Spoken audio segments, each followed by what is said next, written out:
The morning, I found Karren Anderson standing on my cabin's front porch demanding access to my property for her HOA meetings. Was the same morning I decided some people needed to learn lessons the hard way. I had just pulled up to my cabin in Pine Ridge, Colorado, driving my beat-up Ford pickup after spending 3 weeks visiting my brother in Denver. The cabin sat nestled in the mountains, surrounded by towering pines and aspens, part of a small community of about 40 homes scattered across the valley. It was my grandfather's place originally, built in the 70s with his own hands, and I had inherited it 5 years ago when he passed. The property was special to me, a 2-story log structure with a wraparound porch and a stone chimney that billowed smoke on cold winter nights. But what Karren did not know, what nobody in the community seemed to realize, was that I owned more than just my cabin. I owned 6 other properties in Pine Ridge, including the charming little cottage she was renting on Maple Drive.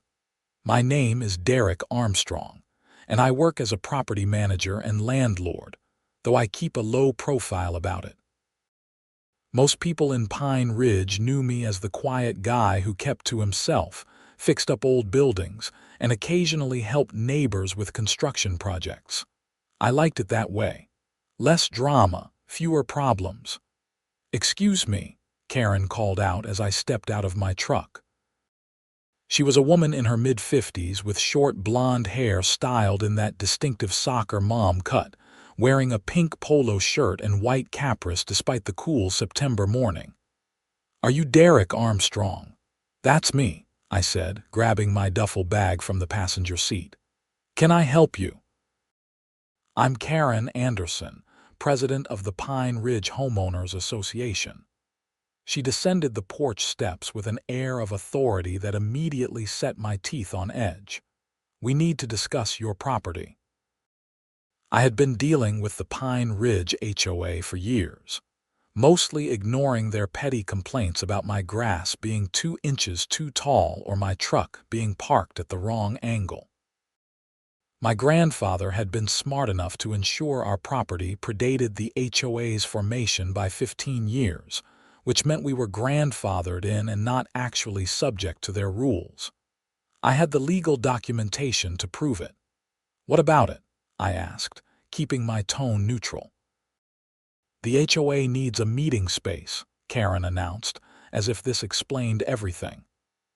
"Our usual venue, the community center, is being renovated for the next 6 months. Your cabin has that large, great room with the stone fireplace. It's perfect for our needs." I stared at her, waiting for the punchline. When none came, I said, "You want to use my cabin for HOA meetings?" "Exactly." She beamed like I was finally understanding simple mathematics. "We meet twice a month, first and third Tuesdays from 7 to 9 in the evening. We'll need access to your kitchen facilities as well for refreshments. Don't worry, we'll be respectful of your space." "No," I said simply, shouldering my bag and walking toward the cabin. Karren's smile faltered. "Excuse me," I said. "No, this is my private property. You can't just demand to use it." Her expression hardened into something I recognized from years of dealing with entitled people. "Mr. Armstrong, this is for the good of the community. The HOA serves an important function in maintaining property values and community standards. Surely you can spare 2 evenings a month." "My property isn't subject to HOA jurisdiction," I reminded her, fishing my keys from my pocket. "Which means I don't have to do anything for the HOA, including lending out my home." "That's an extremely selfish attitude," Karren snapped. "Everyone else in this community contributes. The Hendersons let us use their backyard for the summer barbecue. The Millers hosted the holiday party last year, but you've never participated in anything. You just hide up here in your cabin, doing who knows what." I turned to face her fully. "The Hendersons and Millers chose to host those events. I'm choosing not to. That's my right." "Fine." Her voice took on a sharp edge. "But don't expect any favors from the HOA when you need something, and I'll be reviewing your property for violations. I'm sure we can find something that needs addressing." "You can review all you want," I said calmly. "My property predates your HOA. I have the legal documents proving it. I'm not subject to your rules, your reviews, or your demands. Now, if you'll excuse me, I've been driving for 3 hours and I'd like to get inside my own home." Karren's face flushed red. "You're making an enemy of the wrong person, Mr. Armstrong. I have influence in this community." "Good for you," I said, unlocking my door. "Have a nice day, Karren." She stood there sputtering as I walked inside and closed the door firmly behind me. Through the window, I watched her stomp back to her silver SUV and drive away, tires spitting gravel. I should have known that wouldn't be the end of it. 2 days later, I found a notice taped to my door citing me for excessive property clutter, unapproved exterior modifications, and failure to maintain landscaping standards. Each violation came with a fine of $500, totaling $1,500 that I allegedly owed the HOA. I took photos of the notice, then called my lawyer, Patricia Chen, who had handled my grandfather's estate and now managed the legal aspects of my rental properties. "They can't do this," Patricia confirmed after I emailed her the photos. "Your property isn't under HOA jurisdiction. This is harassment, plain and simple. I'll draft a cease and desist letter." "Appreciate it," I said, "but I have a feeling this is just beginning." I was right. Over the next week, Karren launched a full campaign against me. She posted in the community Facebook group about my refusal to be a team player. She organized a petition asking me to voluntarily comply with HOA standards. She even convinced a few neighbors to leave passive-aggressive notes on my truck about being a better community member. The thing was, I actually maintained my property better than most people in Pine Ridge. My lawn was mowed, my cabin was well maintained, and I didn't have any clutter. The violations Karren cited were complete fabrications. What really got under my skin was when she started bothering my tenants. I owned 6 rental properties in Pine Ridge, all purchased over the years as investments. I kept the rents reasonable, maintained the properties well, and generally left my tenants alone as long as they paid on time and didn't destroy anything. It was a good system that worked for everyone. 3 of those properties were subject to HOA rules, including the cottage on Maple Drive where Karren lived. I had never met Karren in person before that morning at my cabin, because all my rental agreements were handled through a property management company. Tenants submitted applications, paid rent through an online portal, and contacted the management company for repairs. I stayed behind the scenes, preferring to avoid the personal drama that often came with being a landlord. But I definitely knew who Karren Anderson was. She had lived in my cottage for 3 years, always paid her rent on time through automatic withdrawal, and had never requested any repairs or filed any complaints. She was, on paper, a model tenant. Her lease was month to month now, having expired after the initial year and been allowed to continue on a rolling basis. I realized who she was when her complaint about my cabin mentioned her address. That was when I pulled up her rental file and confirmed that, yes, Karren Anderson of 247 Maple Drive was indeed my tenant. The irony was delicious. On Thursday afternoon, I received a call from my property management company, Henderson Property Services. The manager, Gloria Henderson, sounded frustrated. "Derek, I just got off the phone with one of your tenants on Maple Drive," she said. "Karren Anderson. She's demanding we file HOA complaints against 2 of your other properties, says they're violating community standards." "What violations?" I asked, though I already suspected this was nonsense. She claims the house on Birch Street has an unapproved fence color, and the duplex on Oak Avenue has too many vehicles parked in the driveway, Gloria explained. I drove by both properties yesterday for a routine check. There's nothing wrong with either of them. The fence on Birch is brown, which is literally listed as an approved color in the HOA guidelines. The duplex has 2 cars in the driveway, which is well within the limit. She's harassing me, I said, then explained the situation with the cabin and Karren's demand to use it for meetings. Gloria was quiet for a moment. Derek, I've been in this business for 20 years and I know vindictive behavior when I see it. This woman is going to be a problem. She's already told me she's going to start inspecting all your properties personally to find violations. As HOA president, she has the authority to do that for the properties under HOA jurisdiction. Let her inspect, I said. Everything is up to code and follows HOA rules. She won't find anything. Maybe not, Gloria agreed, but she can make life difficult in other ways. False complaints, constant inspection requests, rallying other HOA board members against you. I've seen it happen before. An idea was forming in my mind. Gloria, pull up Karren Anderson's lease for me. I heard typing in the background. Okay, I've got it. What do you need? What's her monthly rent? She pays $1,200 a month for the 2-bedroom cottage. Well below market rate, actually. That property could easily rent for $1,800 or $2,000 given the location and condition. And she's month to month now, right? Yes, has been for 2 years. Why? Then Gloria's voice changed as she caught on. Oh, Derek, are you thinking what I think you're thinking? What are the legal requirements for raising rent on a month-to-month lease in Colorado? You need to give written notice at least 10 days before the next rent due date for month-to-month tenancies, Gloria said. But Derek, tripling rent is going to look like retaliation. I'm not tripling it, I said. I'm raising it to market rate. You just said that property could rent for $1,800 to $2,000.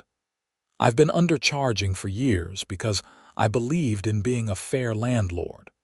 But if I have a tenant who's going to spend her time harassing me and my other properties, maybe it's time to adjust to market rates. Gloria was quiet again, and I could practically hear her weighing the ethics versus the legality. It's legal, she finally said. As long as the increase isn't discriminatory and you follow proper notice procedures, and bringing rent to market rate is a legitimate business reason. But she's going to be furious. She's already furious, I pointed out. And she's already harassing me.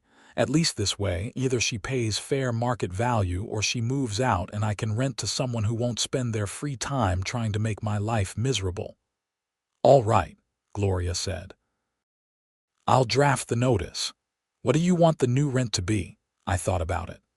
The cottage was nice, fully renovated 2 years ago with new appliances and hardwood floors. It had a small yard, mountain views, and was in an excellent location near the hiking trails. $2,000 a month, I decided. That's reasonable for what she's getting. I'll have the notice ready by tomorrow, Gloria promised. I'll send it certified mail so we have proof of delivery. Perfect. Thanks, Gloria. After hanging up, I felt a small twinge of guilt. I generally tried to be a fair landlord, the kind my grandfather had been. He had always said that shelter was a basic human need, and landlords had a responsibility not to gouge people just because they could. I had tried to follow that principle, keeping my rents reasonable and only raising them minimally to keep pace with property taxes and maintenance costs. But my grandfather had also taught me not to let people walk all over me. And Karren was attempting to do exactly that. The notice went out on Friday.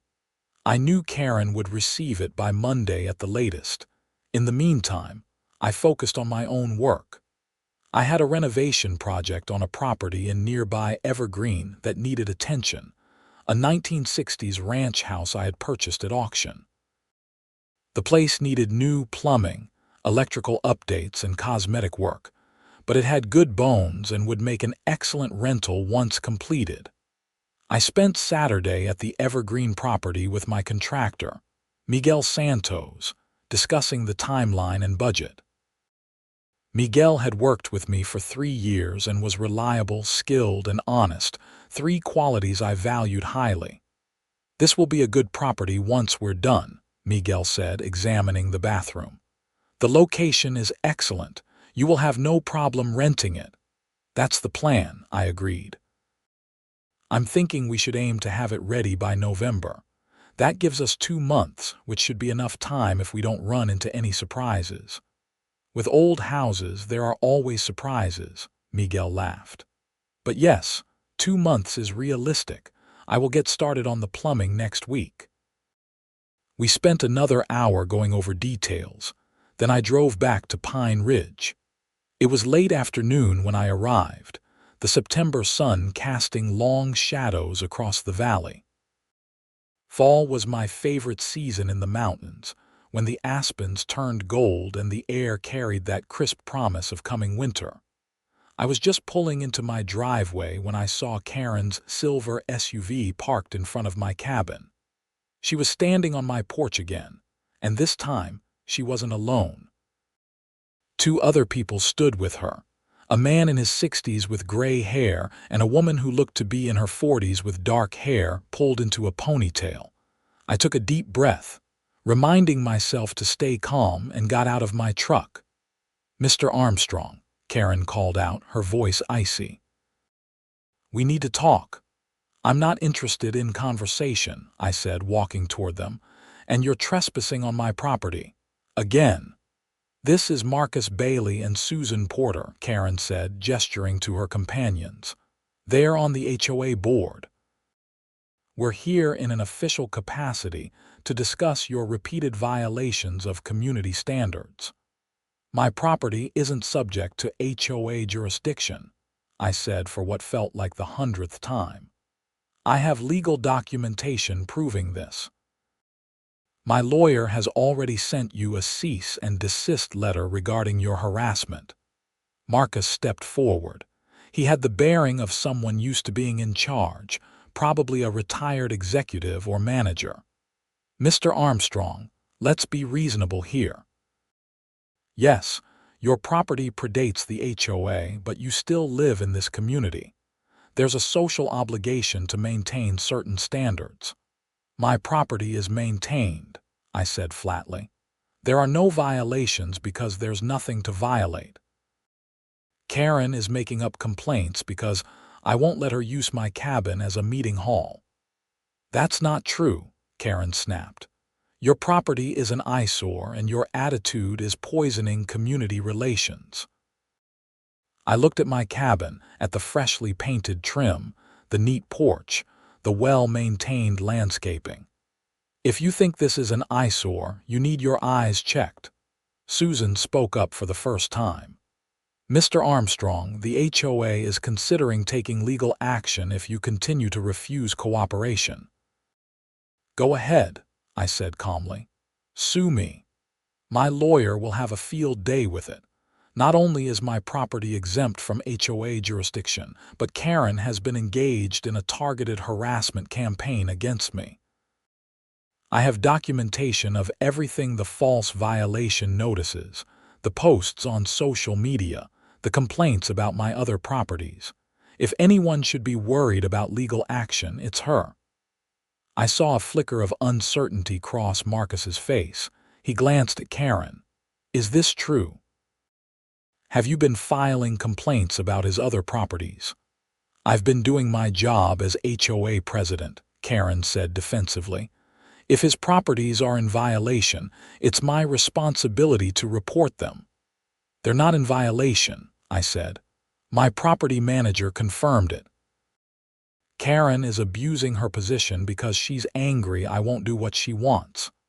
"This is ridiculous," Karren sputtered.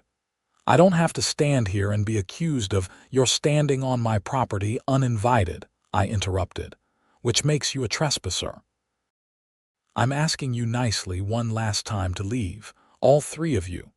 Marcus held up his hands in a placating gesture. "All right, we're going. But this isn't over, Mr. Armstrong.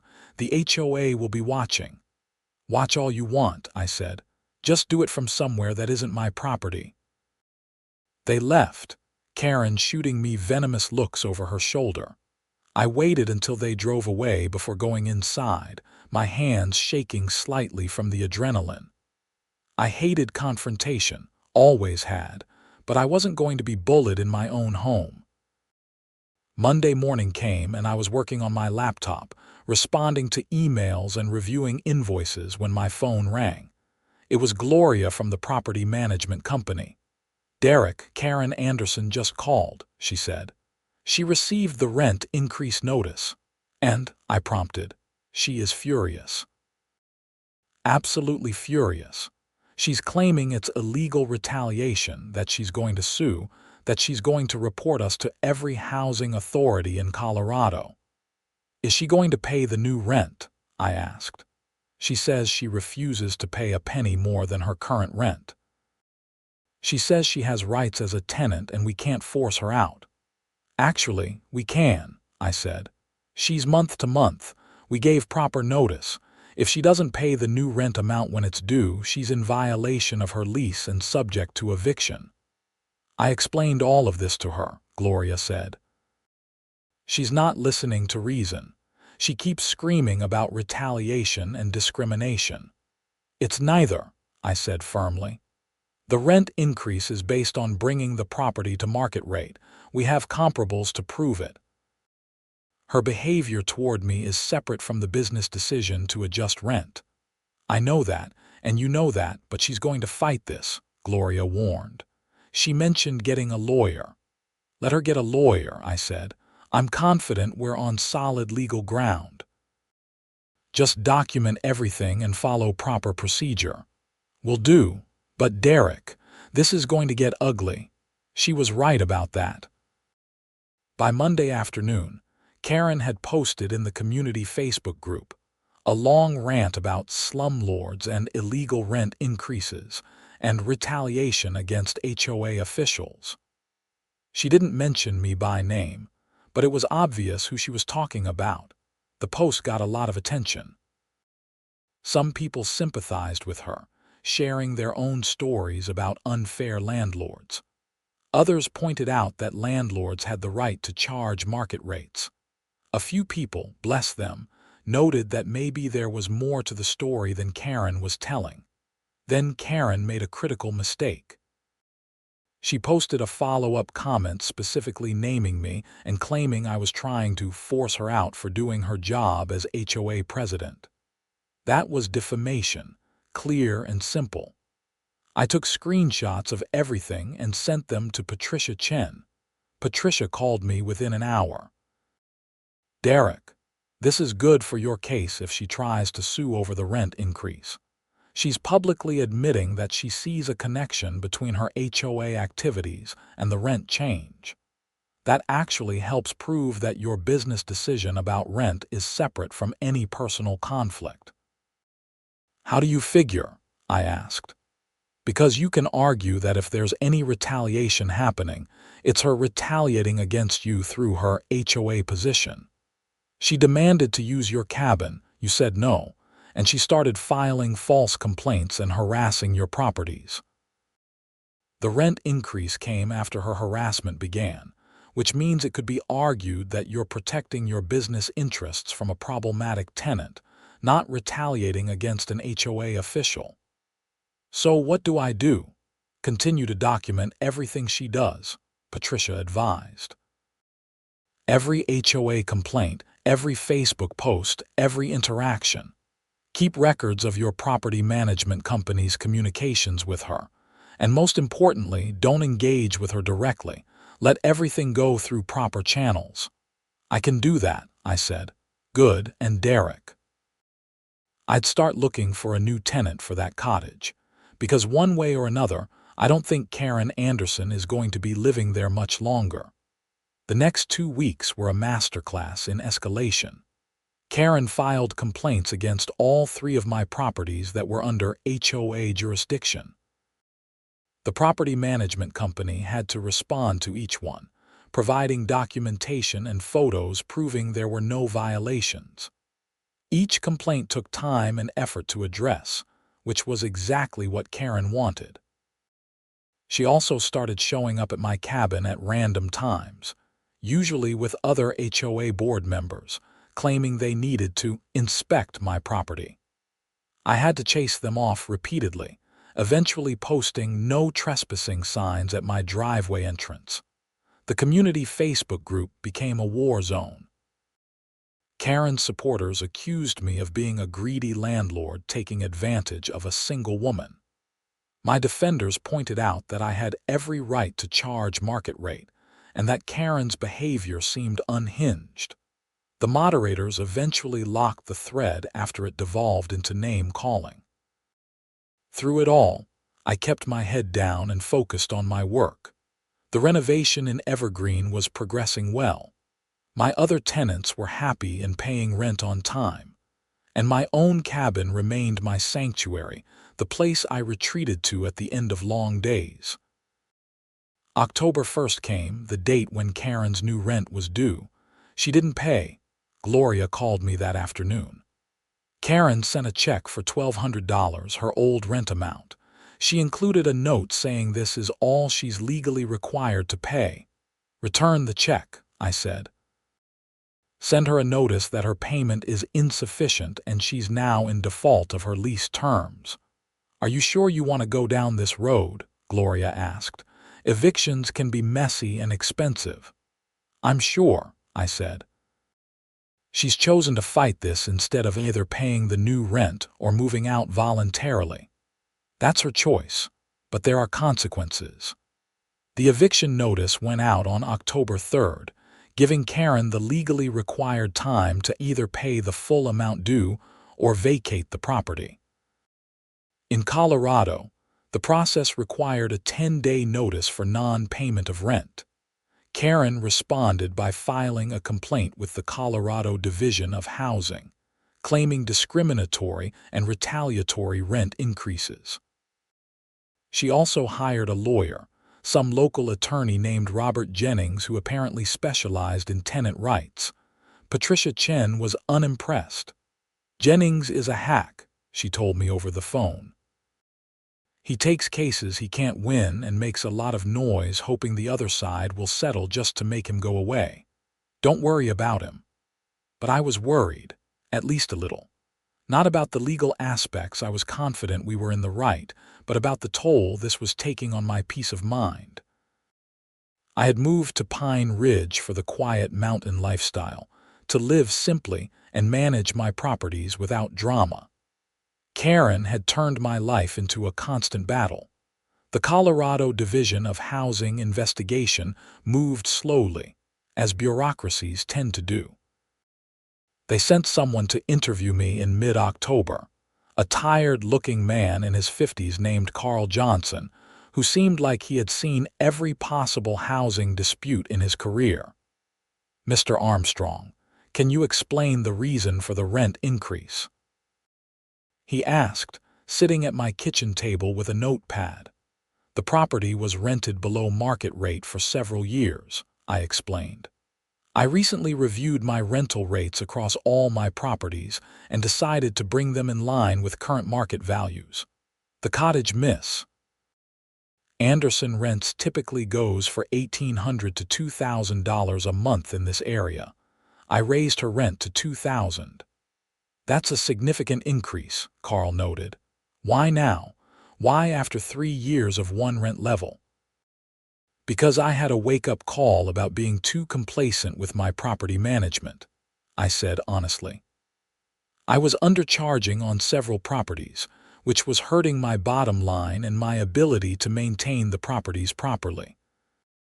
It made sense from a business perspective to adjust to market rates. And the fact that Miss Anderson is the HOA president who's been in conflict with you had nothing to do with the timing. The timing was coincidental, I said. I didn't know Karren was my tenant until after our first conflict.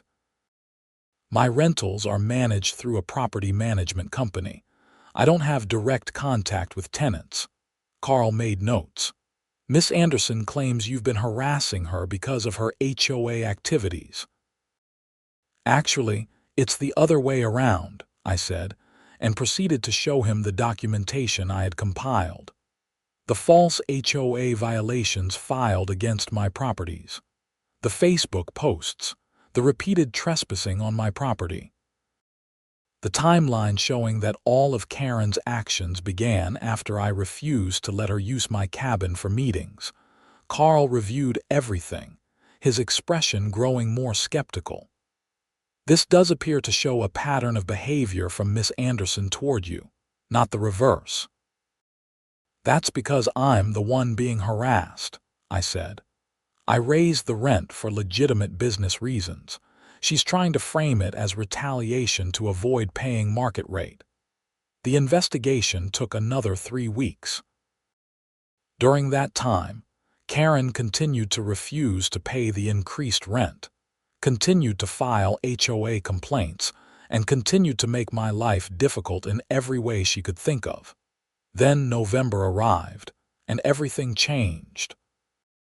The Colorado Division of Housing closed their investigation, finding no evidence of discriminatory or retaliatory practices. Their letter, which Patricia Chen forwarded to me with a triumphant email, stated that raising rent to market rate was a legitimate business practice, and that the documentation showed Miss Anderson had engaged in a pattern of harassment toward me, not the reverse. With that cleared up, the eviction proceeded. Karren still refused to leave or pay, which meant we had to file with the county court. The court date was set for November 18th, but before that could happen, Karren escalated to a level I hadn't anticipated. On November 10th, I returned to my cabin after spending the day at the Evergreen property to find my front door slightly ajar. I knew I had locked it that morning. My stomach sank as I approached carefully, pulling out my phone to call the sheriff's office. "This is non-emergency dispatch. How can I help you?" the operator answered. "This is Derek Armstrong at 1847 Mountain View Road in Pine Ridge. I think someone broke into my cabin.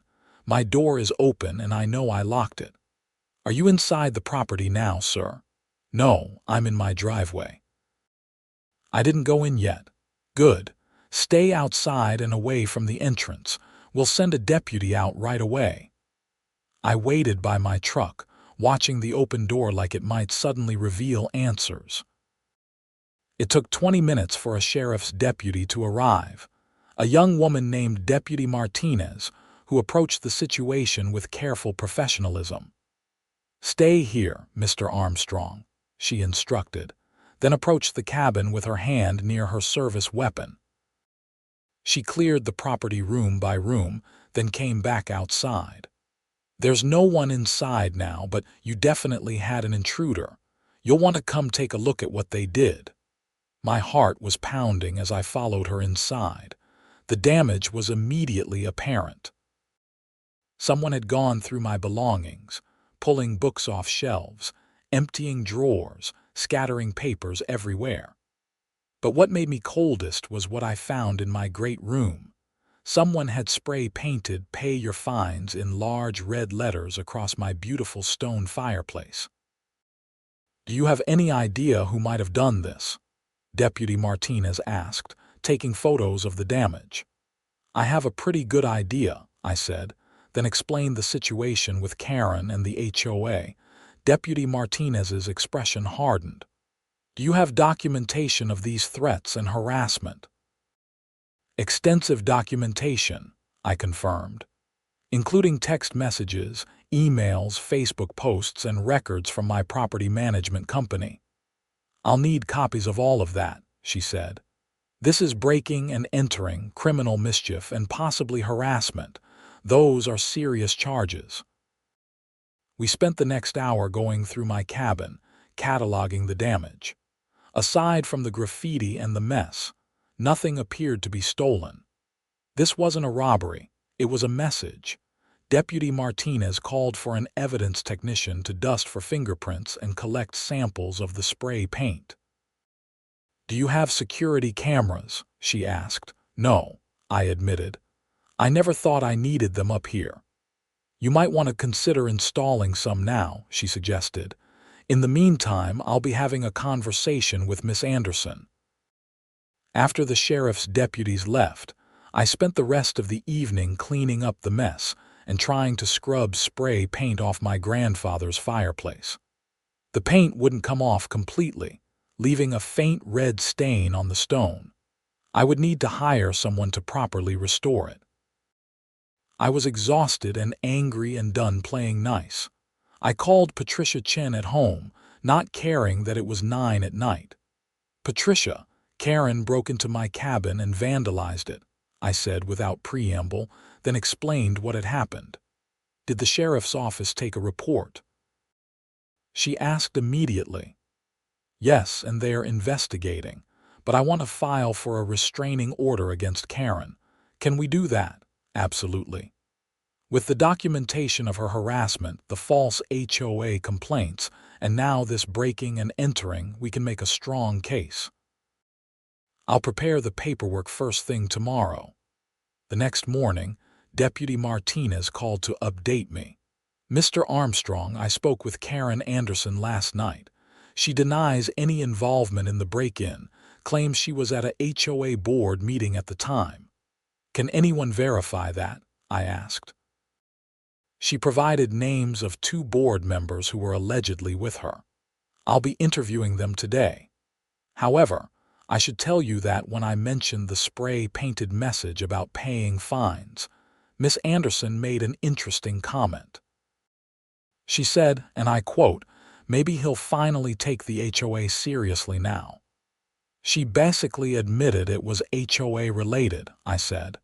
"That's how I interpreted it too," Deputy Martinez agreed. "I'm going to dig deeper into this. In the meantime, I recommend you install those cameras and document any further incidents." I took her advice. That afternoon, I drove to the home improvement store in Evergreen and bought a comprehensive security camera system. Miguel came by the next day to help me install cameras covering all entrances to the cabin, including motion-activated lights and a system that recorded to the cloud. The restraining order hearing was scheduled for November 15th, 3 days before the eviction hearing. Patricia Chen filed the paperwork citing harassment, trespassing, and the vandalism incident. Karren showed up to the hearing with her lawyer, Robert Jennings, who immediately tried to paint me as a vindictive landlord abusing the legal system. Judge Morrison, a no-nonsense woman in her 60s, wasn't having it. She reviewed the evidence, including the documentation of Karren's harassment, the sheriff's report about the break-in, and the timeline of events. "Miss Anderson," Judge Morrison said, peering over her reading glasses, "you've engaged in a clear pattern of harassment toward Mr. Armstrong. The evidence shows repeated trespassing, false complaints, and what appears to be a systematic campaign of intimidation. Whether or not you personally broke into his cabin, your behavior has been inappropriate and, frankly, borderline criminal." "Your Honor, I'm simply doing my job as HOA president," Karren protested. "Mr. Armstrong refuses to comply with community standards." "Mr. Armstrong's property is not subject to HOA jurisdiction," Judge Morrison cut her off. "I've reviewed the property records. His grandfather's property predates the HOA by 15 years and was never included in the covenant agreements. You have no authority over his property whatsoever." "But the community doesn't give you the right to harass someone, Miss Anderson. I'm granting the restraining order. You are to stay at least 500 feet away from Mr. Armstrong and his property at all times. You are not to contact him directly or indirectly, including through social media or third parties. You are not to file any further complaints regarding his properties unless you have actual, documented evidence of violations, which will be subject to review. You understand? Karren's face was red. This is outrageous. He's trying to silence me because I'm holding him accountable. You're not holding him accountable for anything, because he's not accountable to you, Judge Morrison said firmly. The restraining order is granted for 1 year, with the possibility of extension. Next case. Robert Jennings tried to say something, but Judge Morrison had already moved on. Karren stormed out of the courtroom, and I caught Jennings giving me a look that suggested he knew his client was in the wrong but had taken her money anyway. The eviction hearing 3 days later was almost anticlimactic. Karren showed up with Jennings again, but they had no real defense. She had refused to pay the court-ordered rent, she had violated the terms of her lease, and the Division of Housing had already cleared me of any wrongdoing. Judge Patel, who handled housing cases, reviewed the facts quickly. "Miss Anderson, why have you not paid the rent increase?" "Because it's illegal retaliation," Karren insisted. The Division of Housing investigated and found no evidence of retaliation, Judge Patel said, consulting his notes. The rent increase brings the property to market rate, which is within the landlord's rights for a month-to-month tenancy. You were given proper notice. You chose not to pay. That makes you in default of your lease. "But, Your Honor, this man is harassing me," Karren tried.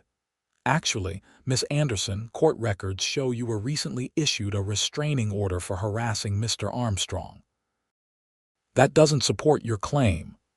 Judge Patel stamped a document. "Eviction is granted. You have 5 days to vacate the property." Karren and Jennings left the courthouse, and this time I saw real fear in Karren's face. The reality was setting in. She had to move, and she had to do it quickly, and the rental market in Pine Ridge was tight. Finding a place that matched what she had been paying was going to be nearly impossible. I almost felt sorry for her. Almost. Then I remembered the spray paint on my grandfather's fireplace. 2 days after the eviction hearing, Deputy Martinez called again. "Mr. Armstrong, I wanted to update you on the investigation into your cabin break-in. We found fingerprints at the scene that match Karren Anderson." "So she did do it," I said. "Yes." "We also found paint on a pair of gloves in her trash that matches the spray paint used on your fireplace. She's being charged with criminal trespass, criminal mischief, and harassment.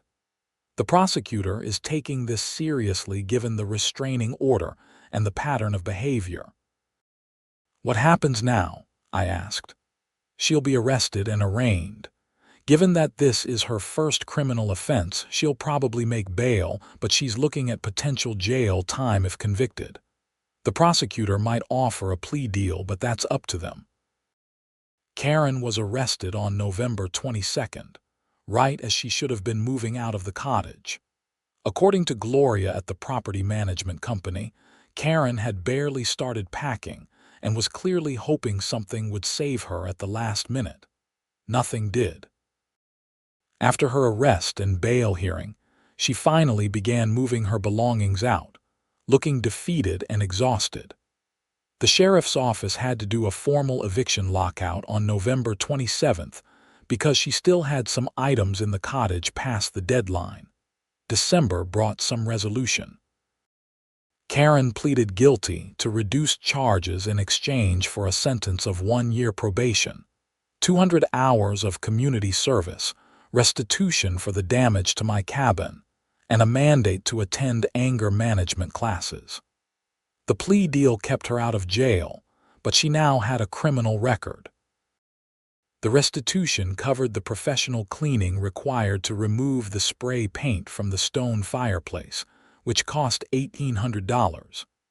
Karren also had to pay $500 to cover the cost of the security system I had installed. The HOA, meanwhile, was in chaos.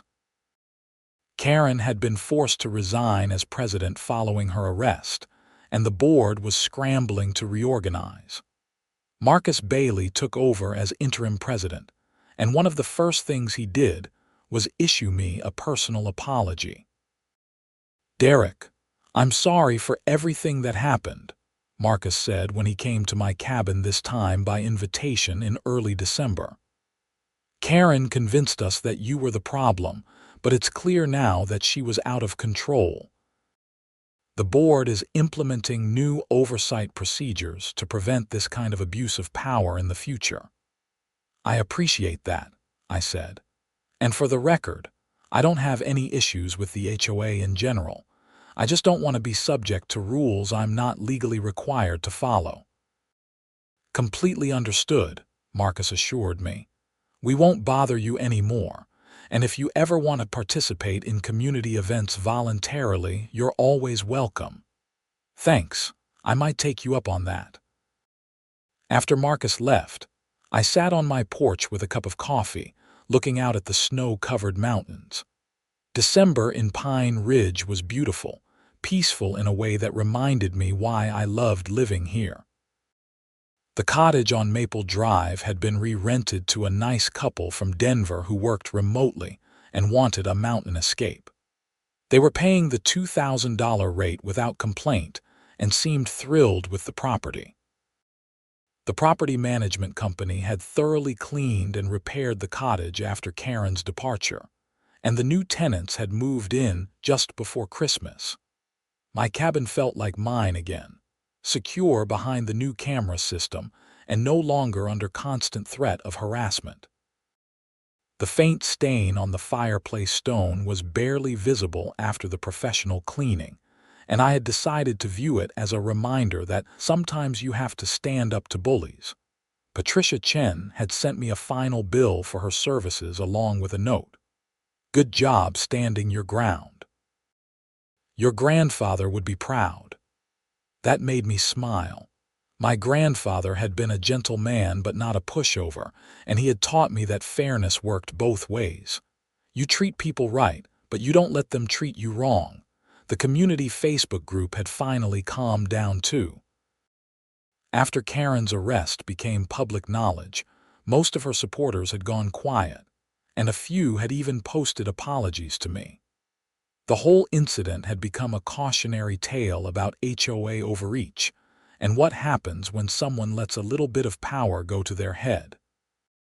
On Christmas Eve, I was at my cabin with some friends, Miguel and his family, Gloria from the property management company, and a few neighbors who had supported me through the whole ordeal when the topic naturally came up. "So Karren really thought she could just take over your cabin for meetings?"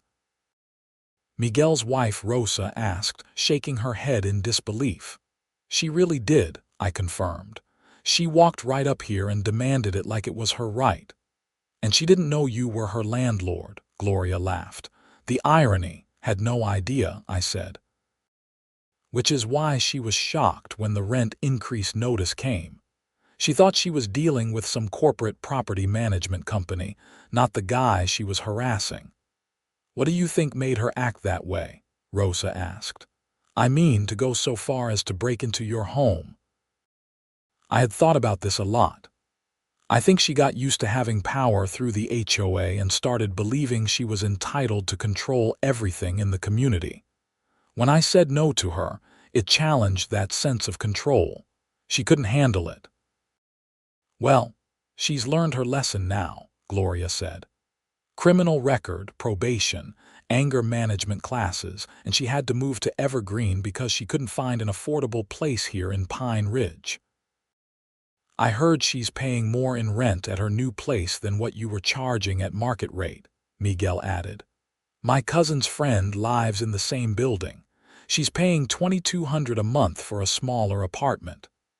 I felt a twinge of something, not quite guilt but close. Karren had brought all of this on herself through her choices, but the consequences had been severe.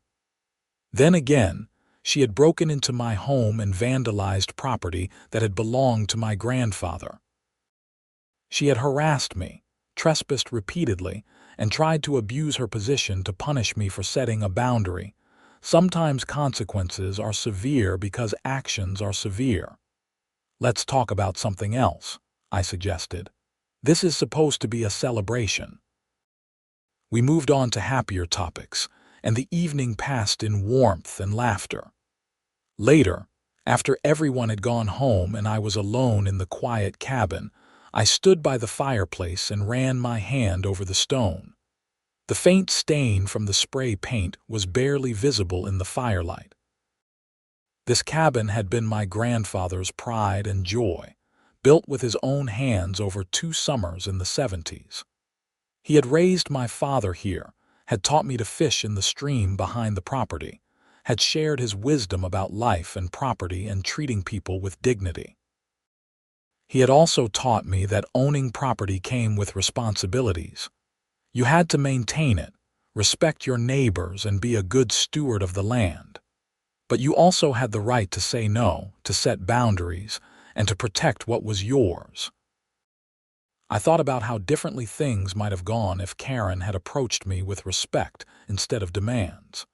If she had said, "Hey, I know this is asking a lot, but would you be willing to let the HOA use your great room for meetings during the community center renovation? We'd be happy to compensate you or work out some kind of arrangement." I probably would have said yes. I might have charged a rental fee for the space, but I would have been open to the conversation. Instead, she had demanded, then harassed, then vandalized. Each escalation had been her choice. January brought a new year and a fresh start. The property in Evergreen was finished and rented to a young teacher who was thrilled to have an affordable place close to her school. All my other properties were fully occupied with good tenants. The HOA, under Marcus's leadership, had backed off completely and was focusing on actual community needs rather than petty enforcement. I even started attending some community events. In February, I went to a community barbecue and found myself actually enjoying conversations with neighbors. Without Karren stirring up drama, Pine Ridge was the peaceful mountain community I had always loved. One afternoon in March, I was at the hardware store in Evergreen when I ran into Karren. We both froze, standing in the plumbing supplies aisle, staring at each other awkwardly. She looked different, thinner, tired, her hair less perfectly styled. The criminal case and eviction had clearly taken a toll. "Derek," she said quietly. "Karren," I acknowledged. There was a long pause. I could see her struggling with something, pride warring with something else. "I wanted to say I'm sorry," she finally said. "For everything, I was out of line, way out of line. I was genuinely surprised. Thank you for saying that." "The anger management classes have been helpful," she continued, looking embarrassed. "They made me realize I had some control issues. I thought being HOA president meant I was supposed to control everything, make sure everyone followed the rules, and I took it way too far." "Yeah, you did," I agreed. "You broke into my home, Karren. You vandalized property that belonged to my grandfather." "I know." Her eyes were shiny with tears. "I've been trying to understand why I did that. I think I just snapped. I was so angry that you wouldn't do what I wanted and that you had power over me as my landlord, and it all just came out in the worst possible way." "That doesn't excuse it," I said. "No, it doesn't. Nothing excuses it." She wiped at her eyes. "I'm not asking you to forgive me or be my friend. I just wanted you to know that I'm sorry and I'm trying to be better." I looked at this woman who had made my life hell for months, who had cost me time and money and peace of mind, and I saw someone who had hit rock bottom and was trying to climb back up. It didn't erase what she had done, but it was something. "I appreciate you telling me that," I said. "Good luck with the anger management classes and everything else." "Thank you," she hesitated. "The cottage on Maple Drive, it's really nice. I miss it. You're a good landlord, better than what I have now." "You made your choices," I said, not unkindly. "We all have to live with our choices." "I know." She nodded and walked away, pushing her shopping cart toward the checkout. I finished my own shopping and drove back to Pine Ridge, thinking about choices and consequences and the strange ways life works out. Karren had demanded my cabin, tried to bully me into submission, and ended up losing her home and getting a criminal record. I had stood my ground, tripled her rent to market rate, and watched as natural consequences played out. Could I have handled things differently? Maybe. But I had done what I needed to do to protect myself and my property, using legal means and proper channels. Everything that happened to Karren was the result of her own actions, not mine. By April, the whole incident had faded into community lore, the story of the HOA president who went too far and paid the price. New people moved into Pine Ridge, unaware of the drama that had unfolded. The HOA functioned under new leadership with better oversight. And I continued managing my properties, living my quiet life, and enjoying the mountain peace I had moved here for. The cabin stood solid and secure, my grandfather's legacy and my sanctuary. The security cameras remained installed, a practical reminder that the world isn't always as safe as we'd like, but the threat they guarded against was gone. Karren was in Evergreen, working through her probation and anger management, no longer a presence in my life. Sometimes I thought about what my grandfather would have said about the whole situation. He probably would have chuckled at the irony of Karren demanding to use the cabin, then discovering I owned her rental. He definitely would have approved of me standing my ground and not letting her bully me. But he also would have appreciated that I didn't gloat or try to humiliate her beyond what was necessary to protect myself. Treat people right, he used to say, but don't be a doormat. I had tried to live by that philosophy throughout the whole ordeal. I kept my rents reasonable, maintained my properties well, and was a fair landlord. But when someone tried to walk all over me, I stood firm and let the legal system work as it was designed to. The rent increase to market rate had been justified, the eviction had been legal, and the restraining order and criminal charges had been appropriate responses to Karren's escalating harassment and vandalism. I hadn't done anything vindictive or cruel. I had simply refused to be a victim. In May, I received the final restitution payment from Karren through the court system. The money covered the last of the fireplace restoration costs. I deposited the check and felt a sense of closure. This chapter of my life was finally, completely finished. I stood on my porch that evening, watching the sun set over the mountains, painting the sky in shades of orange and pink and purple. Spring in the Rockies was beautiful, everything coming back to life after the long winter. The aspens were budding, the wildflowers were starting to bloom, and the air smelled of pine and possibility. My phone buzzed with a text from Gloria. New application for the Birch Street property. Young couple, excellent credit, solid references. I think they'll be great tenants. I texted back my approval and pocketed my phone. Business as usual, life moving forward. No drama, no conflict, just the normal rhythm of property management and mountain living. Karren had demanded my cabin, thinking she had the power and authority to take what she wanted. She had learned, the hard way, that authority has limits and actions have consequences. I had tripled her rent, not out of spite but out of legitimate business necessity and self-protection, and she had learned that being a tenant came with responsibilities too. In the end, we had both learned something. She had learned about boundaries and humility and the cost of letting power go to your head. I had learned that standing up for yourself, even when it's uncomfortable, is necessary and right. The cabin was quiet around me, peaceful in the gathering dusk. This was what I had wanted all along, just to be left alone to live my life, manage my properties, and enjoy the mountain solitude. It had taken months of conflict and legal battles to get back to this simple peace, but it had been worth it. Tomorrow, I would go back to work on property maintenance and tenant management. Next week, I had a meeting with Miguel about another potential renovation project. Next month, I might finally take that hiking trip I had been planning. Life would continue, normal and peaceful and mine. The HOA could have their meeting somewhere else. Karren could live in Evergreen and work through her issues, and I would stay here in my grandfather's cabin, protected by boundaries both legal and physical, living the life I had chosen. As the stars began to emerge in the darkening sky, I went inside and locked the door behind me, secure in my home and my choices. The story was over, the lessons learned, and justice had been served through proper channels and legal means. Sometimes the best revenge isn't revenge at all.